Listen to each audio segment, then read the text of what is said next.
सभी को जय हिंद, गुड मॉर्निंग, नमस्कार। आज अप्रैल 7 तारीख।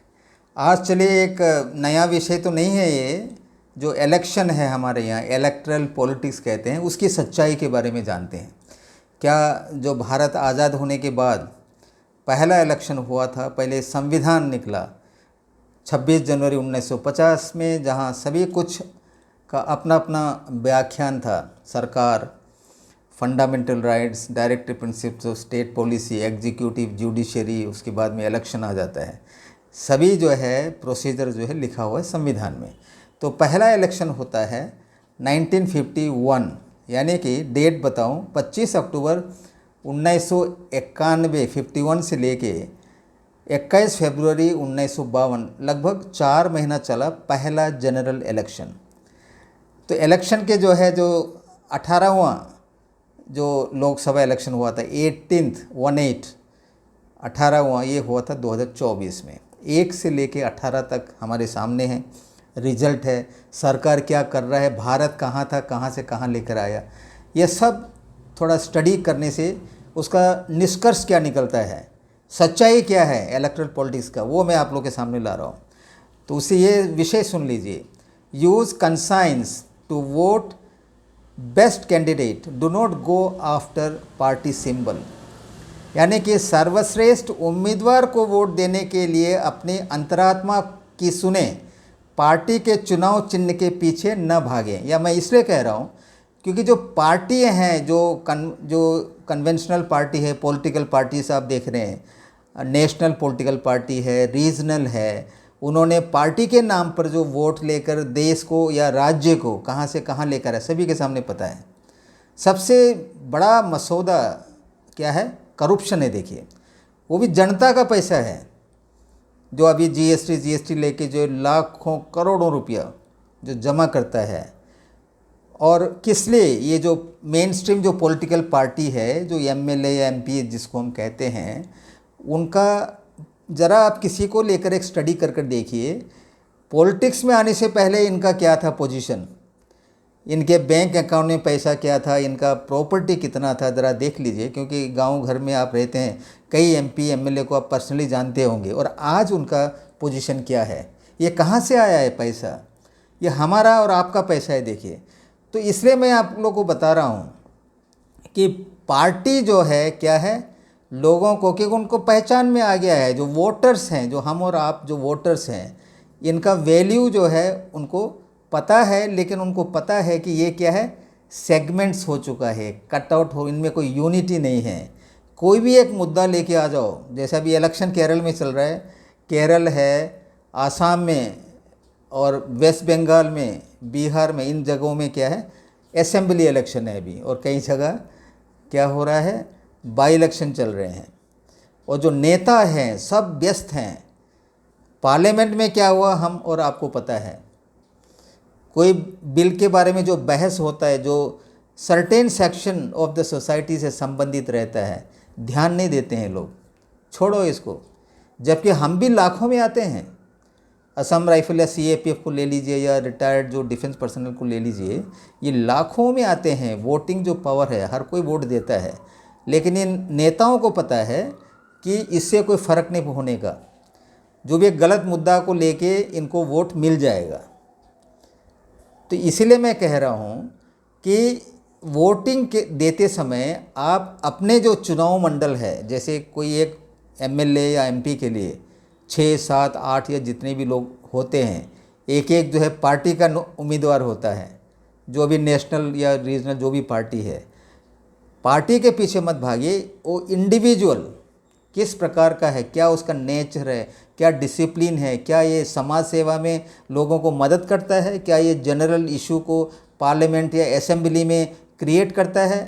क्योंकि जो फर्स्ट टाइम एमपी या एमएलए है, उसके बारे में तो आप लोग को उनका बैकग्राउंड से आप पता कर सकते हैं किस प्रकार का सदस्य है। नहीं तो कई सारे जो इंडिपेंडेंट जो ऑर्गेनाइजेशन है, स्पेशली जो डेमोक्रेटिक राइट्स के लिए जो काम करते हैं, वह जो है पूरा एक लिस्ट बना रखा है। प्रेजेंट जो 18 जो आपने बोले हैं, हम जो बता रहे हैं, पहला, दूसरा, तीसरा करके 18वां जो जनरल इलेक्शन 2024 में संपन्न हुआ था। हर जनरल इलेक्शन में सर्टेन पार्टी का कितना करप्ट लोग थे, कितना क्रिमिनल्स था, कितने चोर थे, कितने के अगेंस्ट में पुलिस केस पहले ऑलरेडी था, कितनों ने जो है लोगों का पैसा लूटा है, कितनों के जो है बैंक अकाउंट में इतने सारे करोड़ रुपया है लेकिन उन्होंने डाइवल्स नहीं किया है, मेरे पास इतना है करके। ऐसे एक लंबा लिस्ट आप लोग को मिल जाएगा। कहने का अर्थ ये है कि कोई भी पॉलिटिकल पार्टी सिंबल को मत देखिए वोट देते समय, इंडिविजुअल को कंपेयर कीजिए। यदि आप जानते हैं कि कोई भी फिट नहीं है तो एक और ऑप्शन है, वो है NOTA, none of the above, उसमें करिए प्रेस, लेकिन वोट ज़रूर दीजिए। क्योंकि एटलीस्ट हमारा यह एक संकल्प होना चाहिए, यह प्रयास होना चाहिए कि जो भी इंडिविजुअल को हम वोट देते हैं, वोट बहुत इम्पोर्टेंट एक चीज़ है। देखिए पॉलिटिक्स में एक अच्छा व्यक्ति को दीजिए ताकि हमें सेटिस्फेक्शन होगा, चाहे वो हार भी जाएगा कोई बात नहीं। क्योंकि पॉलिटिक्स में भी क्या होता है, जो कि हमारा कानून है, इलेक्टरल पॉलिटिक्स का नियम वगैरह बना हुआ है, किसी को आप इन्फ्लुएंस नहीं कर सकते हैं। फ्री एंड फेयर इलेक्शन होना चाहिए, लेकिन ये होता नहीं है। कहीं रिलीजन आ जाता है, कहीं कुछ और आ जाता है, जो हमारे ही पैसा, जो हम दो चीज़ के बारे में बात करते हैं। एक तो है कैनवासिंग हो जाता है, जो अभी चल रहा है कैनवासिंग, हल्ला कर दे, वो क्या बोल रहे हैं वो भी हमको ठीक से समझ में नहीं आता है, इतने सारा माइक इधर उधर, नॉइस पोल्यूशन।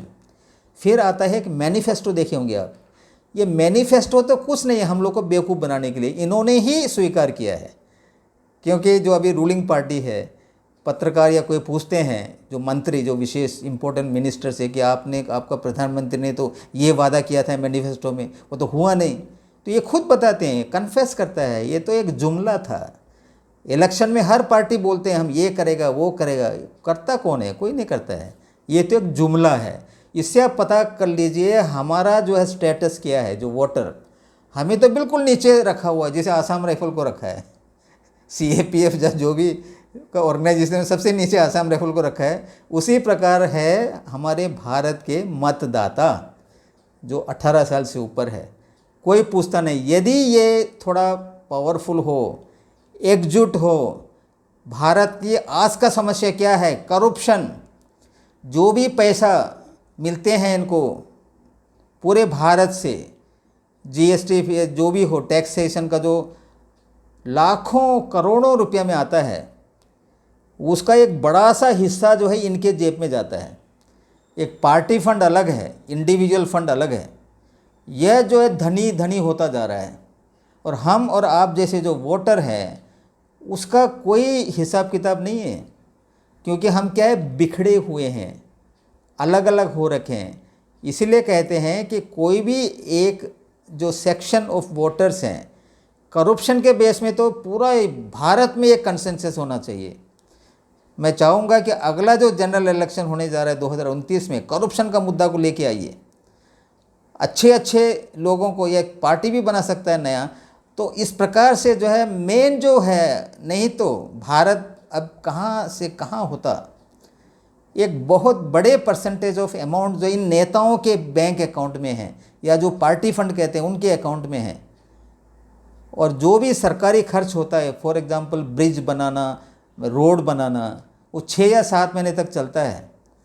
या स्टेट को ले लीजिए, फिर दोबारा जो है उसका ऊपर फिर खर्च होता है, फिर 50 से 60% तो लोगों के जेब में चला जाता है। इसको रोकना है अगर भारत को हम एक विकसित, एक अच्छा एक राष्ट्र देखना चाहता है तो लंबा हो गया वीडियो, आप समझ चुके होंगे। इस बार के इलेक्शन में पार्टी सिंबल की तरफ मत जाइए, आप अपने जो कैंडिडेट्स को देखिए, किस प्रकार के कैंडिडेट है, अच्छे कैंडिडेट को वोट दीजिए, कैंडिडेट के नाम पर वोट दीजिए, ना कि पार्टी के नाम पर।